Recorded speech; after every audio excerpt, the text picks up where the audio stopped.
Everyone, CPO here, and in this video, I'm going to go over how I use bullet journaling along with a digital note taker. This is an e-ink device, tablet, so to speak. So any of these will sort of be the same. The Boox lineup from Onyx. This is a Note 2. No, this is a Note 3.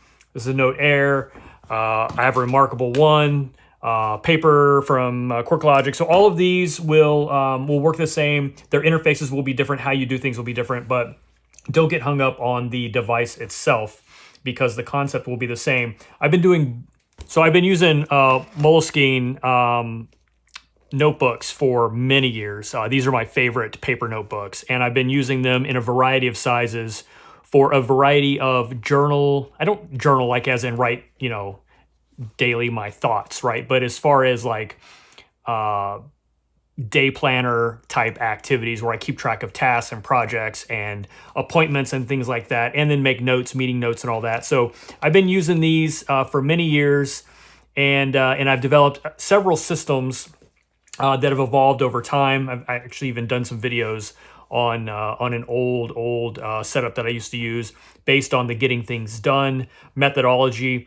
In recent years, the bullet journaling or BuJo methodology has really taken off. So I've really kind of embraced that. I like that style. And what I like about doing that on electronic device is the fact that I have unlimited supply of paper and notebooks. So when you do this with a paper notebook, you have to allot a certain number of pages for things, and then you keep an index. And then if you run out of pages, you've got to, move them around and all of that stuff. With this, I can just keep going and going and going. So I'm doing a lot of testing on electronic writing devices, notebooks, and right now the Boox Note 3 is the one that I'm playing with. I've also put a paper fill screen protector on there that I'm testing. So that's also going to be me seeing the writing feel of that.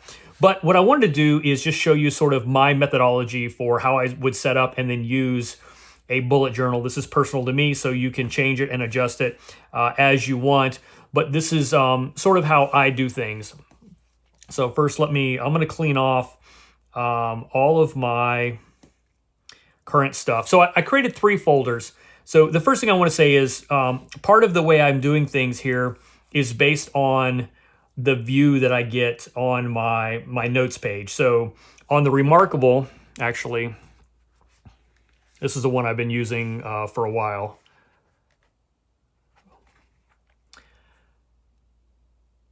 Come on. So on the Remarkable, this is my view, right? I have folders, and then I have my bullet journal sections. And I like the way they're lined out in that single column style. The problem I have with this device is in the list mode, it doesn't do a single column, it does 2 columns, and it bounces back and forth. So it's not as clean of a look for me. It's not as clean of an organization. So I moved to cover mode for this. And so because of that, I've adjusted things a little bit. Like I used to have archive, Bible, life, work. I'm going to keep the Bible stuff inside life. Those are just my notes or PDFs or things like that, or books. I'm going to keep that in life so that I can have all of my folders, my 3 top level folders there, and then start down below with the actual notebooks. So the way I'm going to do this is I'm going to create a notepad. So I'm just going to name these and then I'll explain sort of how I use them. And how I use them has evolved over time and probably will continue to evolve over time. So this one is my future. And I'm just going to go ahead and name these and then build them. So you can see now I have my future. Somehow I ended up with an extra notepad.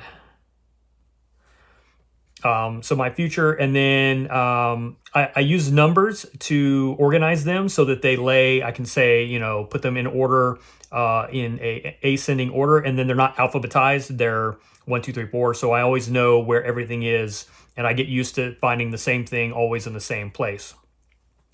So my future, normally I would do a yearly. I'm in this go round, I'm going to merge my future and my year because they basically do the same thing just with different time frames.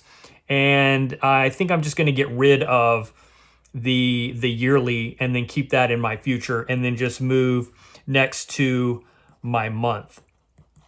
So this is going to be a monthly view. My future, my month, and we're going to go for, I do like a weekly view. So 3 will be my week. One thing I do like, obviously, that you can see about the Onyx Boox lineup is I can write. It's actually quicker for me to write them than it is to type the titles. So 4 will be my day.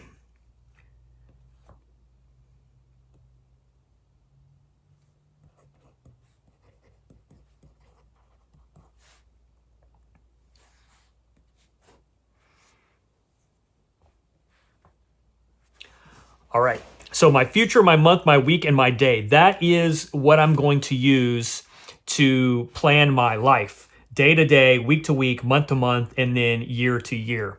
And that changes a little bit. This is, again, how I had it before. My future, my year, my month, my week, my day. And then I had a key. I don't really need a key for myself anymore because I know what my symbols mean. But it is nice if you're getting started to develop a key so you sort of know what it is you're doing and how to do it.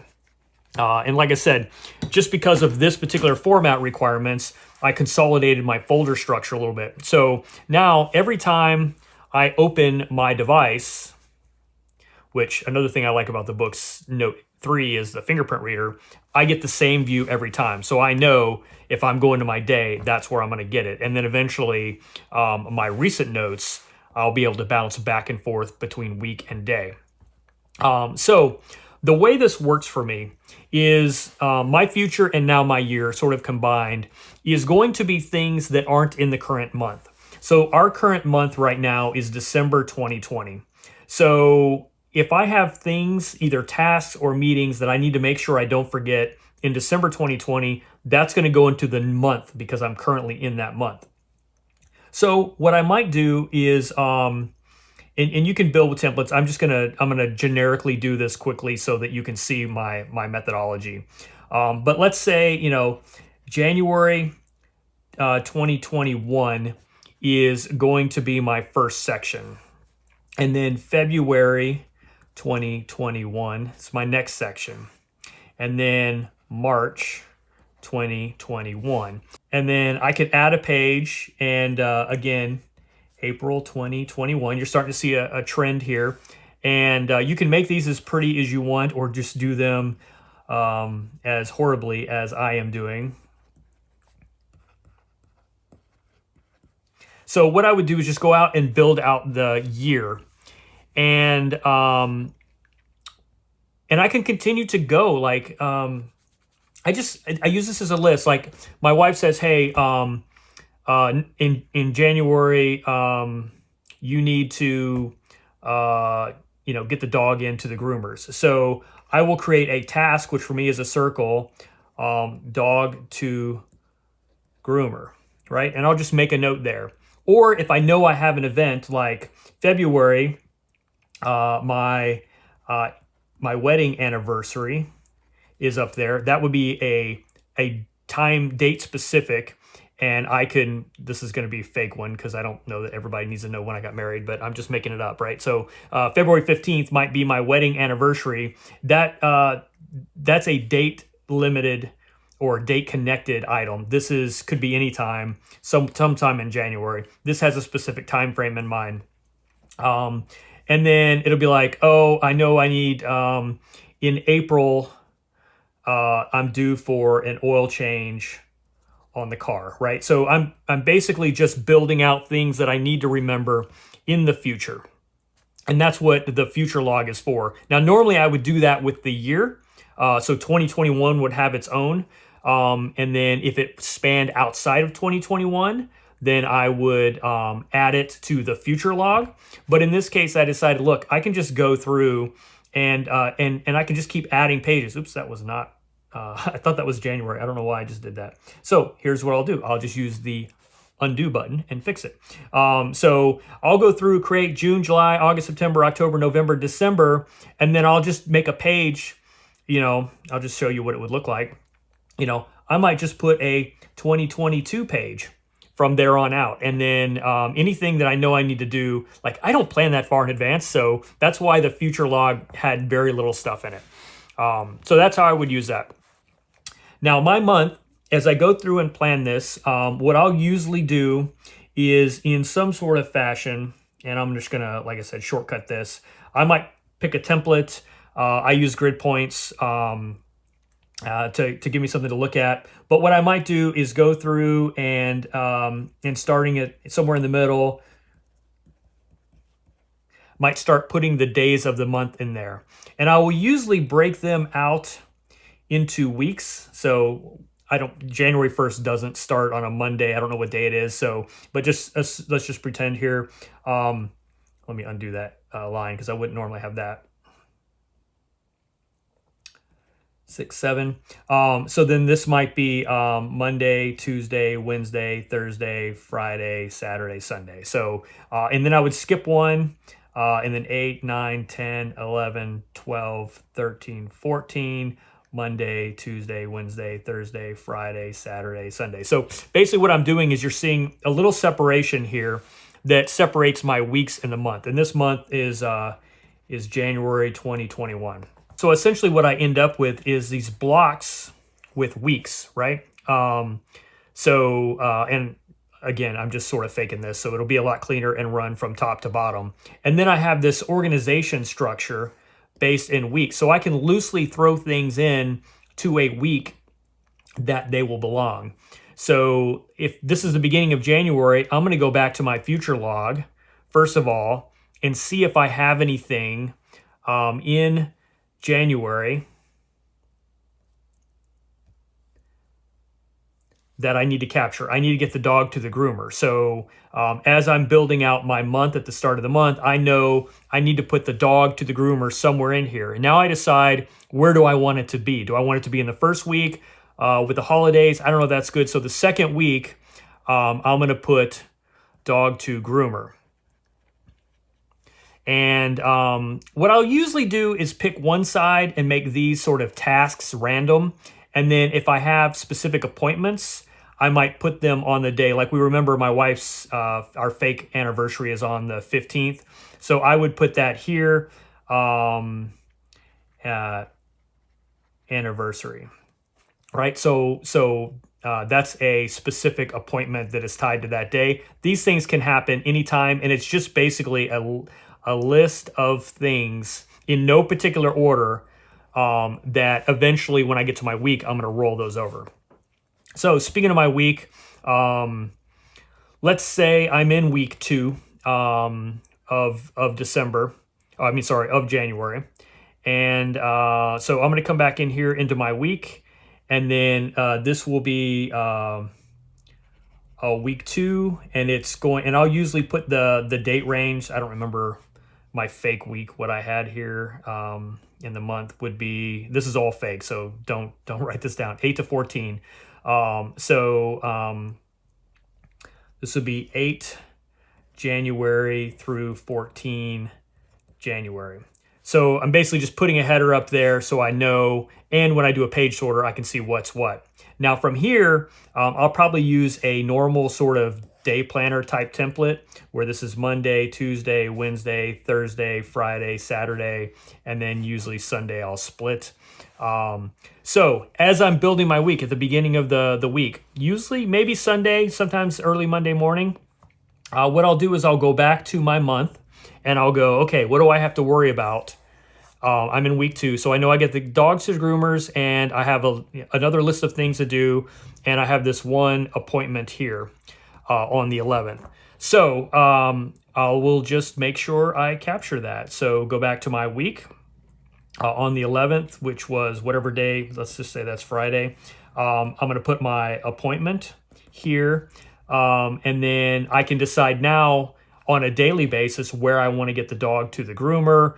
I think I'm probably going to do that on Tuesday. And you see, as I get closer and closer, I drill down more specific time frames. And then, yeah, and then I can just put lists of things in the weeks I want to accomplish them, or in the days I want to accomplish them. Like I know I have church, and that is an appointment. I know what the date and time of that is.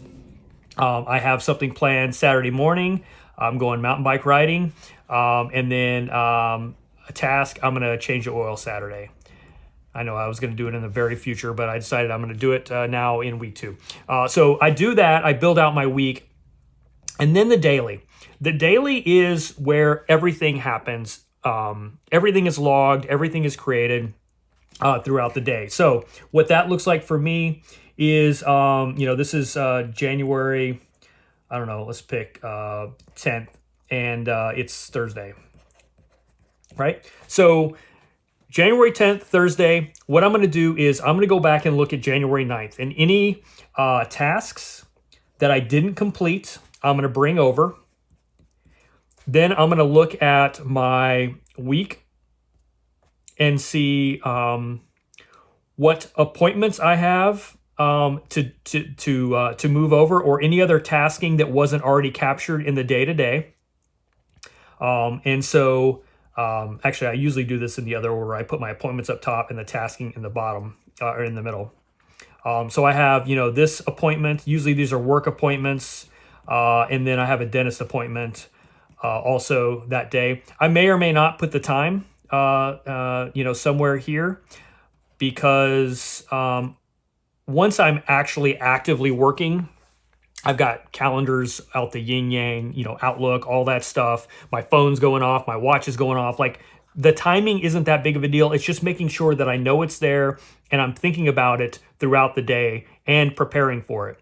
The benefit of building out my week at the beginning of each week is I go through and I populate these I go look at my work calendar and I write down the meetings I have throughout the week from my work calendar, and I write them out, and it makes me consciously think about them. And some of them I have to prepare for. Some of them I can just roll in, no issue, without any prep and be fine. Some of them, though, like I might be presenting and I might need to do something. So seeing that at the beginning of the week gives me some opportunity to make sure that I deal with that. So if I do have this appointment, at 9:30, one of my tasks early on might be to, prep for a meeting, right? So, so that's sort of how that looks. And then after that is just notes. These are just logs, things that I want to remember or note, like, called to schedule dog appointment, right? Oop, that guy's in the way. So, you note that. Now, I don't know why I started this in the middle, because I usually don't. I'm going to be a little bit more precise to skip that. So you can't do this with a paper notebook. So if I want to make more room, I can do that. So, dog, oops, put this back on the pen. Let me erase that. So dog appointment. So I'll just put logs of things, people I talked to, things I did. I will fill in these appointments as they happen. And they don't even have to be in order. Like if somebody comes in and schedules something for me that's in between the appointment and the dentist, it doesn't matter. I'm going to put it at the end, and then I'll just schedule it off, mark it off as I do it. Same thing with these, no particular order. As I do them, I mark them off. If I move them forward to the next day, I'll push them. Or if I just decide to bump them completely out and put them into my future log for another month in the future, then I'll do that. But yeah, that's kind of how that works. And again, if I need to make more room, my appointments, I need more room. So I will come in here and just bump these down a little bit. And then that gives me more room to add another appointment. So obviously the neater you write, the smaller you write, the easier this goes. But so far I've been pretty good about having everything of my day collected on one page. Now, if I get into a really big bind and I have a lot to log, I can always just flip and take a second page. Like, it doesn't really matter to me. And then at the end of January 10, that is what it is. I will, the next morning I wake up, it's January 11th now, it's Friday. The very first thing I'm gonna do is go over and see what I didn't complete the first day. These, by the way, are probably all going to be filled in or canceled. If I need to cancel something, let's say I didn't go to the dentist, I'll just cancel it. And I'll look at primarily my task list and look for things that I need to move. At this point, they won't have arrows probably. They'll just have, they'll just be empty like this. Like, I didn't do that, whatever that is. So I just keep a rolling log of things I want to do. So I have a lot of undone tasks because I don't get to them and they're not important. They're just there so I don't forget about them. So unlike a paper notebook, with an electronic notebook, I can just come in here and grab it. I will copy that. I will take it over to the next page and I will paste it. And then I can edit out the things like this. I did get completed. This I got completed. This got moved, so I don't need to worry about it. And then these two, which are going to stay. And then I will just continue to build my new list, adding to it. I'll go back and check my week, look at my appointments that I have. And then I'll come over here and just write my appointments that I have coming up. Again, I don't know why I keep doing these backwards. I normally literally put my appointments at the top, my task, and then that saves room down here for all of my notes. So my daily, my day is literally a log of my day, day to day, day to day. I bounce back and forth between the day and the week when I'm building the day, and then if somebody comes in and says, "Hey, Chris, I need you to go do something this coming Saturday," if I'm not on that day, I'll just come in here in the week, add it to the week. And then when Saturday comes around, and I don't do this Saturday and Sunday, but what I'll do is I'll just take a look at my week to go, okay, yeah, I've got these two things that I've got to take care of. And I just keep moving things around. And my daily log of tasks just keeps growing and building if I don't take care of those. So it's some incentive for me to knock them out so I don't have to keep moving them over again. And so if I've got something that I'm like, you know what, I don't really have time to do this anymore. I thought I was going to be able to knock it out in a reasonable period of time. I just don't have time. It's not a high priority. I'll just come over here and say, look, I'm going to export that out. And then I'll make a decision. Do I think I can do it later this month, like in a different week? Let's say I'm in this week. Let's say, maybe I'll just take care of it next week. I can come over here and just add that task list item to the week. If I don't even think I want to get it done this month, then that's where I'll go into my future and be like, look, maybe in February, I'll take care of that thing. And then I get it off of my daily list. It's moved out. And so when I move to the next day, I don't transfer that one over and it's gone. I don't think about it anymore. And then I just watch for it to pop back up again. So that's how I bullet journal with my electronic notebook. So as you see, my future, my month, my week, my day, they're always in the same place every single time. Life, if I want to do all of my personal notes or projects or things like that will go in there. My Bible study stuff will go in there. Work is full of meetings. So I have a folder. I usually do meetings, people, and collections. People are notes that I take whenever I have meetings with specific people. Like me and my boss have a regular weekly meeting. I'll use that to make notes. I'll use that to make notes of things I want to talk to him about when we meet next. I'll use that to document things we talked about in our meetings. Same with employees that I meet with or whomever. If the meetings are about specific projects, then they will either go in the meetings folder, or if it's a project that I own, then it will go in collections. So collections are full of collections of notebooks or things about things that I'm responsible for managing. Meeting notes, like if I'm attending somebody else's random meeting and I don't really own it, but I'm an active participant, obviously. maybe even have deliverables. It doesn't matter. It'll go in the meetings folder. But if it's something I own, I'll keep track of those in the collection so that I have my own sort of view of everything that that involves that project. Anyway, guys, hopefully that helps. Some of you have asked for this sort of a thing. This is how I think about organizing. Again, I've been doing it that way in the Remarkable for a while, and it's worked out really well for me. But I'm getting ready to start transferring to a new book, and I thought I would show you what that looked like for me.